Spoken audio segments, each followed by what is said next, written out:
Hello class 10th। आज हम discuss करने वाले हैं हाइट एंड डिस्टेंस के टॉपिक के बारे में और इसके इंपॉर्टेंट रूल्स के बारे में। अगर ये रूल्स आप जान जाएंगे ना तो कोई भी क्वेश्चन आपको मिल जाएगा किसी भी टाइप का, चाहे वो बहुत ही इजी हो या फिर बहुत डिफिकल्ट हो, आप बड़ी आसानी से उसको सॉल्व कर पाएंगे। और उसके बाद हम सॉल्व कराएंगे आपको एनसीईआरटी के सारे क्वेश्चंस। और मैं आपको बता दूं 85% के आसपास जो है ना हमेशा चांसेस होते हैं कि आपका जो क्वेश्चन है ना एग्जाम में वो हमेशा एनसीईआरटी से ही एग्जैक्ट डिटो कॉपी हो जाता है। तो मतलब कितना बढ़िया है ना कि एनसीईआरटी के बस 16 क्वेश्चन है और उनको आप लगा लीजिए, बस आपका काम बन जाएगा। तो चलिए स्टार्ट करते हैं।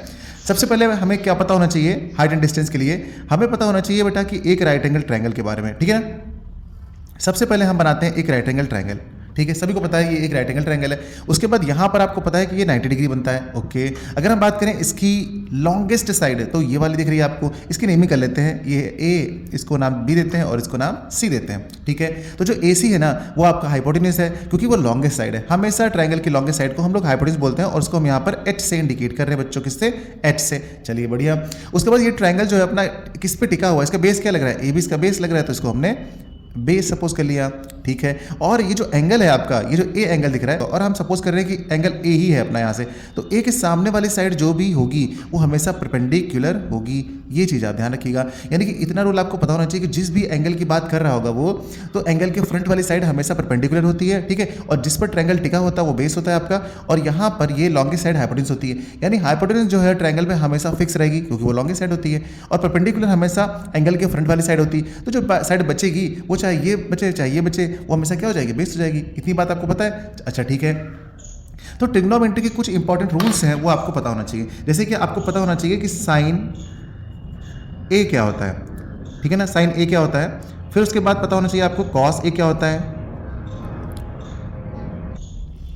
और लास्ट में आपको पता होना चाहिए tan ए।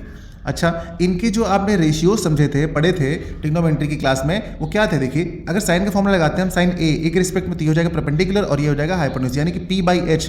आप सभी को पता होगा ये होता है फॉर्मूला p/h। कॉस का क्या हो जाता है? कॉस का फॉर्मूला हो जाता है बेस अपॉन हाइपोटेन्यूज यानी कि b/h। और tan का क्या होता है? tan का होता है p/b। ये आपको पता होना चाहिए बच्चों। और 99% चांसेस रहते हैं हमेशा आपका tan यूज़ होता है, हमेशा आपका tan ही यूज़ होता है, बहुत ज़्यादा चांसेस होते हैं। उसके बाद फिर हम साइन कॉस का भी यूज़ करते हैं, ठीक है। यानी कि सबसे ज़्यादा tan यूज़ होता है, बस इतना ध्यान रखिएगा आप, ओके। अभी आपको क्वेश्चन जब कराएंगे हम तो आपको समझ में आ जाएगा कि हमेशा tan क्यों यूज़ होता है। अच्छा चलिए, ये चीज़ें तो आपको पहले बताऊँ क्योंकि आपने ट्रिग्नोमेट्री लगा लिया बच्चों, ठीक है।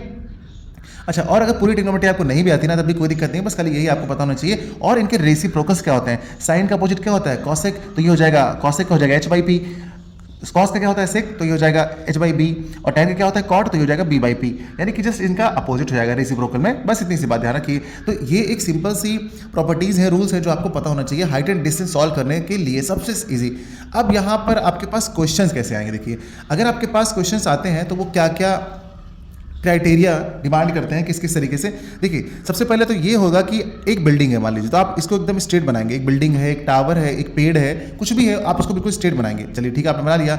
और उसके बाद अगर आप कहीं खड़े हैं या आप कहीं से देख रहे हैं तो इसके बिल्कुल हॉरिजॉन्टल लेवल पे आप एक लाइन खींचेंगे। ये नहीं कि आप थोड़ा ऊपर या फिर नीचे, ऐसा नहीं सोचना है, ठीक। आप इसी के सीधे में कहीं पर भी खड़े हो सकते हैं, चाहे जितनी दूर या जितने पास, वो उससे मतलब नहीं है, लेकिन आप इसके बिल्कुल हॉरिजॉन्टल में खड़े होंगे, इसके फुट के, ओके ठीक है। मान लीजिए आप यहाँ पे खड़े हुए हैं, अगर आप यहाँ से इसके टॉप को देख रहे होंगे, आप नीचे से ऊपर की तरफ, यानी आप नीचे से ऊपर की तरफ देख रहे हैं, नीचे से ऊपर की तरफ देख रहे हैं, तो इस वाले केस में जो आपका इस ग्राउंड के साथ जो एंगल बनेगा ना, इसको बोलते हैं एंगल ऑफ एलिवेशन। इसको बोलते हैं एंगल ऑफ एलिवेशन, ठीक है। अच्छा, यही होता है जो नीचे से ऊपर की तरफ देखते हैं, ओके ओके। ये हो गया आपका एंगल ऑफ एलिवेशन।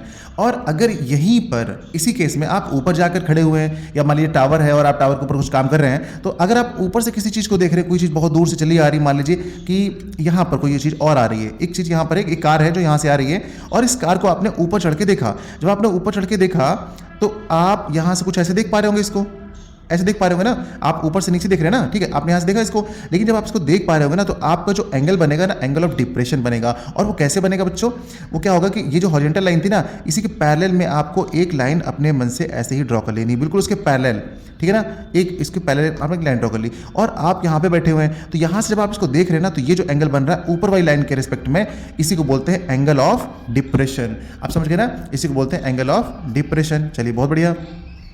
अगर आप इतना समझ गए हैं तो बस यही दो केसेस हैं जिनके बिहाफ पे आपको समझना है। ये हो गया एंगल ऑफ डिप्रेशन और ये हो गया एंगल ऑफ एलिवेशन। तो ये दो केसेस आते हैं जिन पे हमें बार बार समझना होगा, और इसमें किसी भी क्वेश्चन का जो है ना फिगर नहीं दिया रहता है, बहुत ही कम केस में रहता है, अदरवाइज हमेशा आपको फिगर बनाना होगा। ठीक है, तो बस इसीलिए ये बहुत इंपॉर्टेंट है और ईजी बहुत है बच्चों। यहाँ से आपके 5 से 7 नंबर हर बार हर साल एग्जाम में बच्चों से पूछा थे, 5 to 7 मार्क्स। सोचिए कितना ईजी है ये। अब क्या क्या कंडीशन बनने वाली है, कैसे कैसे, चलिए उनको भी बताते हैं। अब सपोज करते हैं चलिए कि यहाँ पर एक टावर है, ठीक है, इस टावर की हाइट जो है वो 30 मीटर है, ओके।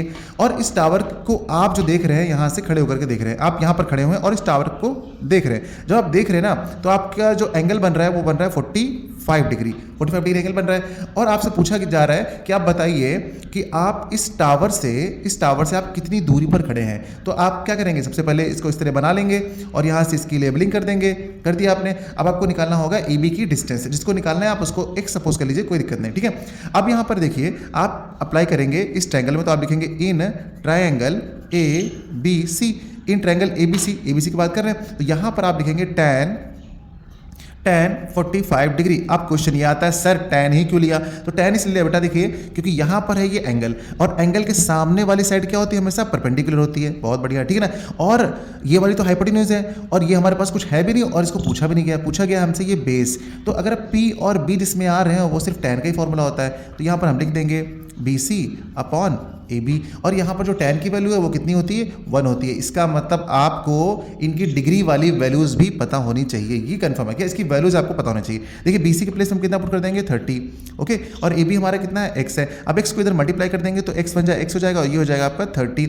यानी कि आप जो है ना इस टावर से या फिर इस बिल्डिंग से कितनी डिस्टेंस पे खड़े हुए हैं, आप 30 मीटर डिस्टेंस पे खड़े हुए हैं। आ गया ना आंसर, देखिए बड़ी आसानी से। अब आपके दिमाग में आ रहा होगा सर हमें वैल्यूज़ भी तो लर्न होनी चाहिए। हाँ बेटा, वैल्यूज़ जो है आपको लर्न होनी चाहिए, बिल्कुल लर्न होनी चाहिए। मैंने एक वैल्यूज़ का जो है वीडियोज़ बना के डाला हुआ है, बस 2 से 3 मिनट का वीडियो है, छोटा सा, आप देख लीजिएगा। और आपको आनी भी चाहिए, सबकी वैल्यूज़ आनी चाहिए। जैसे मैंने कहा कि साइन 0 की वैल्यू क्या होगी, तो आप कहेंगे तुरंत सर 0 की वैल्यू साइन 0 होती है। फिर मैंने कहा cos 0 की वैल्यू क्या होगी, तो 1 होता है, ठीक है। यहाँ पर sin 90 की वैल्यू क्या होती है, sin 90 की वैल्यू होती है 1, और cos 90 की वैल्यू क्या होती है, cos 90 की वैल्यू होती है 0। यानी कि इन दोनों में आप देख रहे हैं कुछ चेंजेस देखने को मिल रहे हैं, ठीक है, देखने को मिल रहे हैं ना आपको। और यहाँ पर अगर मैं बोलूँ कि sin 45 डिग्री की वैल्यू क्या होगी, तो sin 45 की डिग्री की वैल्यू होती है 1/√2, और यही वैल्यू होती है आपकी cos 45 डिग्री की वैल्यू 1/√2। इस तरीके से अगर आप पढ़ के बोल के लिख के लर्न करेंगे तो आपको सारी वैल्यूज बड़ी आसानी से लर्न हो जाएंगी। एक बार आप हमारी वीडियो देखेंगे तो आपको बड़ी आसानी से वैल्यूज बच्चों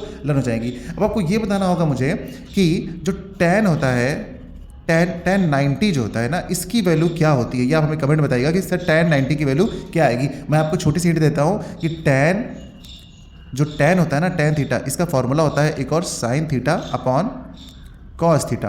अब आपको अगर कुछ आता हो चाहे ना आता हो, आप इन दोनों की हेल्प से बड़ी आसानी से बता सकते हैं। तो आपको कमेंट में बताना है कि आगे tan 90 की वैल्यू कितनी होगी बच्चों। तो मिलते हैं अगली क्लास में इसके क्वेश्चंस के साथ, NCERT के क्वेश्चन के साथ। जब तक आप इसकी प्रैक्टिस कर लीजिएगा। ओके, बाय बाय बच्चों।